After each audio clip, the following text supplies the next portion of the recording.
இன்றைக்கி லஞ்ச் என்ன பண்ண போகிறேன்னா, இன்றைக்கி வித்தியாசமான முறையில் தான் நானும் மீன் குழம்பு செய்ய போகிறேன். எப்படி செய்யலான்றதை பார்ப்போம். முதல்ல நான் சட்டியை கழுவிக்கிறேன். எப்பவுமே மண் சட்டியில் தான் மீன் குழம்பு வைப்பேன். சட்டியை கழுவிட்டு என்ன தான் கழுவி வச்சுருந்தாலும் ஒரு முறை பாத்திரத்தை கழுவிக்கிடணும்.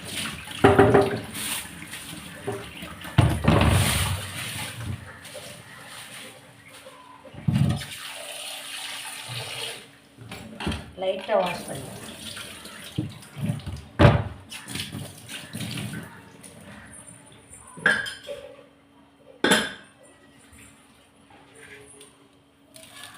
கல்லுப்பு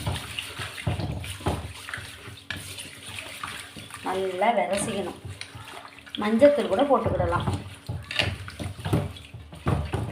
அப்படின்னா கொஞ்சம் கவிச்சு வடை வராது. அதாவது மீன் வடை கொஞ்சம் அதிகமாக இருக்காது. மஞ்சத்தூள் போட்டுக்கிடலாம். இதோடைய நல்லா அந்த வழுவழுப்பு தன்மைலாம் போயிடும். கல்லுப்பு போட்டு தேய்க்கும் போது அழுக்கெல்லாம் போயிடும். மஞ்சத்தூள் போட்டுக்கிட்டேன் பாருங்க, எவ்வளோ அழுக்க மீன் தான். அப்போ தான் ருசியாக இருக்கும். ஸ்மெல்லு வராது. மீன் ஸ்மெல் ரொம்ப வாடை வராது. நல்லா இந்த மாதிரி கழுவிக்கிட்டோம்னா வாடையே வராது. நான் கழுவி வச்சுக்கிறேன்.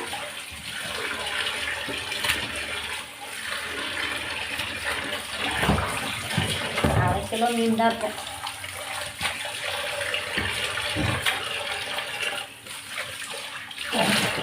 மீன் அந்த மாதிரி கழுவிக்கலாம்.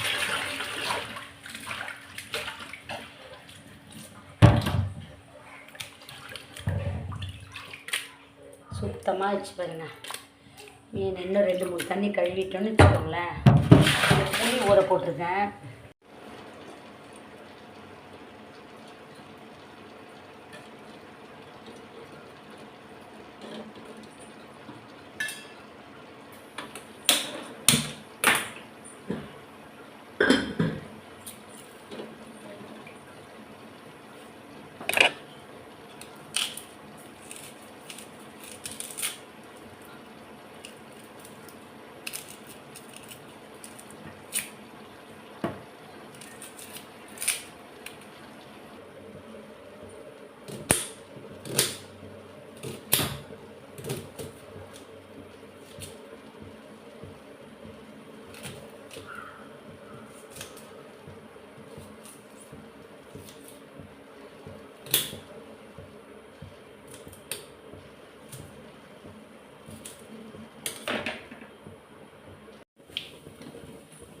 மீன் குழம்பு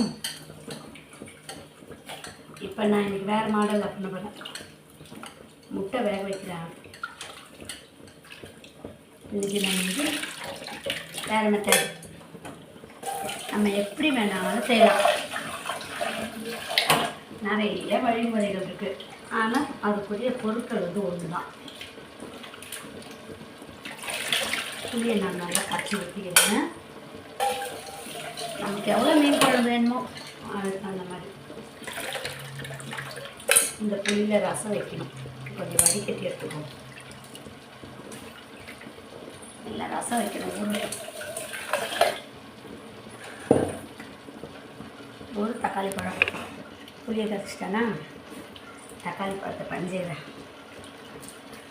செம்ம டேஸ்ட்டாக இருக்கும் இந்த மாடல் மீன் குழம்பு.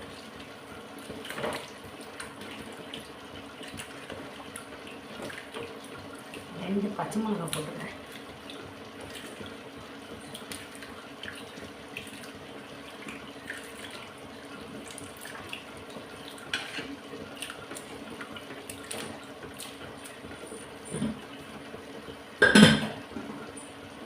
கல்லுப்பு போட்டுக்கிறேன்.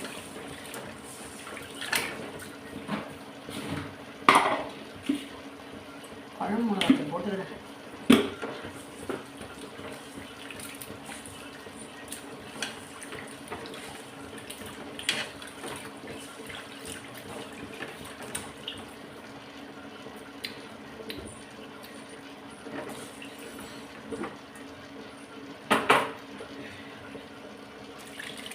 கொஞ்சம் ஊறட்டும்.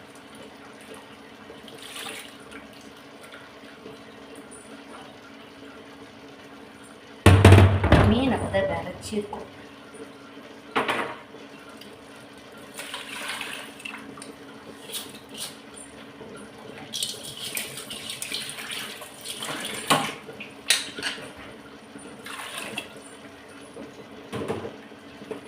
ஸ்டவ் ஆன் பண்ணிடலாம். குழம்பு நல்லா பொரியட்டும்.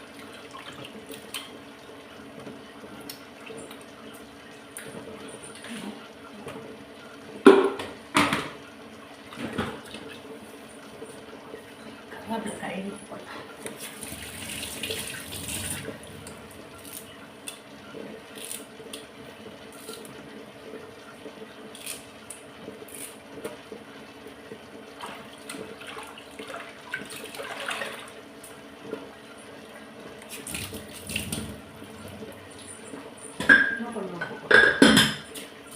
நல்லா கொதிக்கட்டும். பாதி மீனில் வந்து இந்த புளி, மிளகாத்தூள், உப்பு எல்லாம் ஊற வச்சிட்டேன். அப்போ தான் இது வெறப்பாயிடும். மீன் வந்து ஊறிட்டுருக்கேன், அதில் உப்பு பிடிக்கும். பாதி வந்து வேக வைக்கிறது கொதிக்க விடுறேன். இதோட அரைச்சி வச்ச சாம்பார் வெங்காயத்தையும் மிக்ஸ் பண்ணிடுவேன். இப்போ நம்ம இது நல்லா கொதித்து வரட்டும்.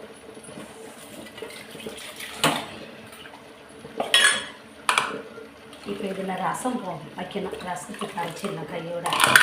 இதெல்லாம் நல்லா கொதிக்கட்டும். சாம்பார் வெங்காயம் அரைச்சி பார்த்திங்கன்னா அதையும் இதில் போட்டுக்கிட்டேன். இந்த மெத்தடில் மீன் குழம்பு வச்சு சாப்பிட்டு போகிறேங்க. செம்ம டேஸ்ட்டாக இருக்கும். ஒரு மாடல் இருக்குது. ஒரு மாடல் மீன் குழம்பு. பொருள் என்னமோ ஒரே பொருள் தான் நம்ம யூஸ் பண்ணுறோம். முட்டை வெந்துருச்சு. அடுத்தது ரசத்துக்கு அரைக்கணும். பச்சை மிளகா ரசம்,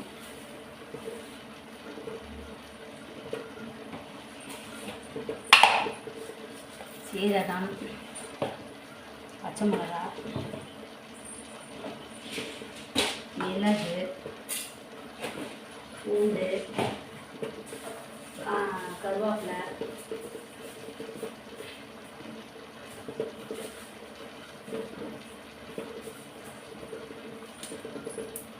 ஒரு பச்சை மிளகா போட்டேன், கொஞ்சம் சீரகம் போட்டுருவேன், ஒரு கொத்து கருவேப்பிலை, கொஞ்சம் தக்காளி எல்லாம் போட்டேன். கருவேப்பிலெல்லாம் கழுவி யூஸ் பண்ணணும். கருவேப்பிலை, ஒரு தக்காளி, இதெல்லாம் மிக்ஸி ஜாரில் போட்டு அரைச்சிக்கலாம். ரசத்துக்கு இந்த பாருங்க, குழம்பு நல்லா கொதிக்குது. இனிமேல் நம்ம என்ன பண்ண போகிறோன்னா, நான் வந்து இதில் முட்டையை வேக வச்சு வச்சுருக்கேன். இந்த முட்டையை கூட உரித்து அதில் போட்டுக்கிட்டா இந்த முட்டையிலையும் உப்பு புளிப்பு காரம் பிடிக்கும். ரொம்ப நல்லாயிருக்கும். அது கொஞ்சம் கொதிக்கிறதுக்குள்ளே அந்த முட்டையை தோலை உரித்து போட்டுக்கலாம். நான் முட்டைக்கு வேகும்போது ஏன் உப்பு போடுவேன்னா, அது வந்து அப்படி தான் ஈஸியாக பாருங்க, தோல் வந்து ஈஸியாக உரிக்க வருது. அப்படின் போது நம்ம உப்பு போட்டு வேக வைக்கலாம். இந்த மாதிரி எல்லா முட்டையும் நான் உரித்து போட்டுக்கிறேன். இந்த முட்டையும் இதில் போட்டுக்கிறேன். இன்னும் இந்த குழம்புலாம் தாளிக்கலை. இப்போ நான் ஒரு பாத்திரத்தில் ஒரு சட்டியில் ஊற வச்சுருக்கேன் பாருங்கள். மீன், மிளகாத்தூள், புளி, உப்பு இதெல்லாம் போட்டு ஊற வச்சுருக்கேன் பார்த்தீங்களா. அதையும் இதில் போட்டு இப்போ நல்லா வேக வச்சுக்கலாம். இது எல்லாம் சேர்ந்து நல்லா வேகட்டும். ஃபைனலாக நம்ம தாளித்து போட்டுடலாம். இது ஒரு மாடல் மீன் குழம்பு. இப்போ இது வந்து நான் பெரிய பாத்திரத்தில் பெரிய அடுப்பில் வச்சுக்கிறேன். அப்போ நல்லா கொதிக்கட்டும். இப்போ இதில் வந்து நான் என்ன பண்ண போகிறேன்னா, இது நல்லா கிளறி விட்டுடலாம். இதில் வந்து நான் என்ன பண்ண போகிறேன்னா, ரசம் வைக்க போகிறேன். இப்போ என்னுடைய லஞ்சு வந்து முடிஞ்சிடுச்சு. இந்த கடையில் ரசம் வைக்க போகிறேன். இதை பாருங்கள், இப்போ மீன் குழம்பு தயார். ரொம்ப டேஸ்ட்டாக இருக்குப்பா. நல்லா கொதிக்கட்டும். அதுக்குள்ளே இந்த இதில் தாளித்து ஊற்றிடலாம். இப்போ இந்த மீனை வந்து புளி தண்ணியில் ஊற வச்சுருக்கேன். அப்படி ஊற வைக்கிறதுனால நல்லா வெறப்பாக தான் அவங்க தவிர கொலலாம் ஆகாது, நல்லாயிருக்கும். இப்போ நான் மீன் குழம்பை தாளிச்சிக்கிறேன். இப்போ ஒரு சில தாளிக்க மாட்டாங்க. இந்த இதில் அப்படியே நல்லெண்ணெய் ஊற்றி அப்படியே எடுத்துருவாங்க. அவ்வளோதான் பச்சை புளி மீன் குழம்புன்ட்டு. இதில் அப்படியே நல்லெண்ணெய் ஃபுல்லாக ஊற்றுவாங்க. அது ஃபுல்லாக எண்ணெய் இல்லை, கொஞ்சம் நல்லெண்ணெய் ஃபுல்லாக அப்படி நல்லா ஊற்றிட்டு ஒரு 50 எண்ணெயோ ஒன்றுமோ அதை ஊற்றிட்டு அப்படியே இறக்கிடுங்க. தாளிக்கவே மாட்டாங்க, அப்படி வச்சாலும் ரொம்ப நல்லாயிருக்கும். இப்போ எங்கிட்ட நல்லெண்ணெய் இல்லை, அதனால தான் நான் தாளிக்கிறதில்ல, நல்லெண்ணெய் ஊற்றிடுவேன் கொஞ்சம். இப்போ எண்ணெய் ஊற்றிக்கிட்டேன், எண்ணெய் சூடாகட்டும். கடுகு,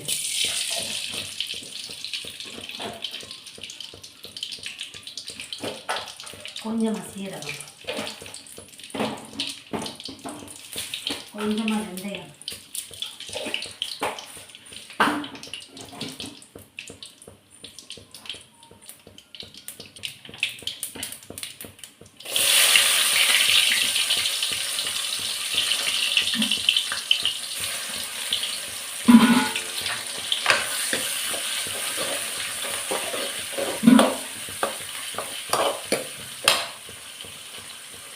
இப்போ வெங்காயம் நல்லா பொன்னிறமாக வதங்கிடுச்சு. நான் வந்து இதில் ஊற்றிக்கிறேன். தாளிச்சது இனிமேல் இந்த கடாயிலே ரசம் வச்சுருவேன்.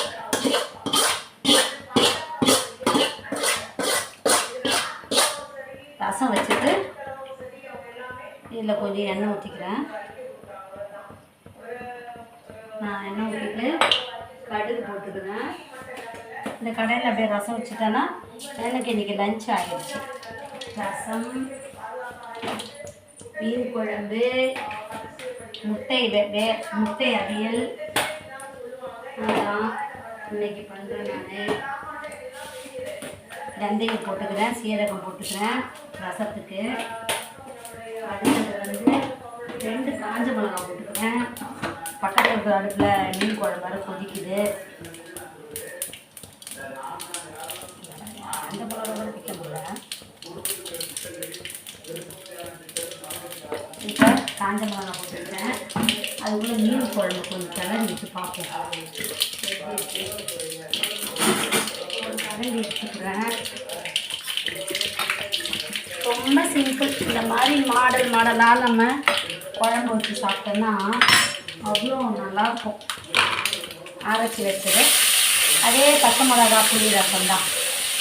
பச்சை மிளகா ரசம் அவ்வளோதான். வேலை ஆயிடுச்சுது, சீக்கிரமாக சமையல் முடித்தேன். இப்போ இதை கொஞ்சம் கிளறி விட்டுருவேன். இதில் கருவேப்பிலை போட்டுக்கிறேன். அடுத்தது கொத்தமல்லி கொஞ்சம் போடணும். கொத்தமல்லி தழையை கொஞ்சம் கட் பண்ணிடுறேன். கொத்தமல்லி தழைலாம் அப்படியே மஞ்சள் இலையாக இருக்கும். இது எப்படி யூஸ் பண்ணுறதுன்னு தெரில. சரின்னா கொஞ்சம் கழிப்போம். கொத்தமல்லி தழையை போட்டுக்கிறேன். ரொம்ப மஞ்சளாக இருக்கிறது எடுத்துடலாம். ஒரு கருவேப்பிலை கொஞ்சம் 2 இனு போட்டுக்கலாம். ஏன்னா கருவேப்பிலை எவ்வளோ சேர்க்கறமோ உடம்புக்கு நல்லது. அதையும் கழுவிப்போம். நான் ரசம் வாசனை செம்ம டேஸ்ட்டாக இருக்குது. இது கொஞ்சம் புளியை கரைச்சி இந்த மிக்ஸி ஜாரில் ஊற்றிக்கலாம். அவ்வளோதான். ரசம் ரெடி, மீன் குழம்பு ரெடி, முட்டை அடித்தது ரெடி, ஒயிட் ரைஸ் ரெடி, எல்லாம் ரெடி. ரசம் நாளைக்கு கூட வச்சுக்கலாம். ரசம் மீன் குழம்புலாம் மறுநாளைக்கும் நல்லா தான் இருக்கும். நாங்கள் யூஸ் பண்ணுறது ரசமும் மீன் குழம்பு தான் மறுநாளைக்கு. மற்ற குழம்புலாம் நாங்கள் யூஸ் பண்ண மாட்டோம். மீன் குழம்பு பாருங்க, பக்கத்து அடுப்பில் மீன் குழம்பு நல்லா அழகாக வெந்துட்டுருக்கு பாருங்கள். பாருங்க, செம்ம டேஸ்ட்டாக மீன் குழம்பு வெந்துருக்கு பாருங்க. மீன் குழம்பு ஆயிடுச்சு. இப்போ செம்ம டேஸ்ட் மீன் குழம்பு. இந்த மாதிரி டேஸ்ட்டு இல்லவே இல்லை, எதுவுமே கிடைக்காது. வடிகட்டிட்டேன். அவ்வளோதான், ரசம் ரெடி. ஓகே, சமையல் ஓவர். ரசத்தை டேஸ்ட்டு பார்த்துப்போம். பெருங்காயத்தூள் போடல, கொஞ்சம் பெருங்காயத்தூள் போட்டுடலாம். கொஞ்சம் புளிப்பு, கொஞ்சமாக தண்ணி ஊற்றணும். தண்ணி பத்தாது, புளிப்பு அதிகமாக இருக்குது. நம்ம கொஞ்சம் நான் வந்து கொஞ்சம் டேஸ்ட் பார்த்து தான் வைப்பேன். எந்த சமையலாக இருந்தாலும் எனக்கு அப்படி தான் பிடிக்கும். டேஸ்ட் வச்சேன். ரசம் ரெடி. கொஞ்சம் தான் ரசம் வைக்கிறேன். ரொம்ப வேண்டாம். சுவையான மீன் குழம்பு தயாராகிடுச்சு. மீன்லாம் உடையாது, ஏன்னா அது புளி தண்ணியில் ஊறினால விரைச்சிக்கிட்டு இருக்கு. மீன் குழம்பு இது பாருங்க, முட்டை அதிலே வெந்துருச்சு. இப்போ நம்ம சாப்பிட்லாம். ஒரு டேஸ்ட்டு பார்ப்போம். குழம்பு கொதிக்கும் போதே எடுத்து சாப்பிட்டு பார்ப்போம் மீன் எப்படி இருக்குது. மீன் குழம்பு கொஞ்சம் ஒயிட் ரைஸ் போட்டுக்கிறேன். ஒயிட் ரைஸ் போட்டுக்கிட்டேன். அடுத்தது வந்து ஒரு முட்டை எடுத்துக்கிறேன், ஒரு மீன்.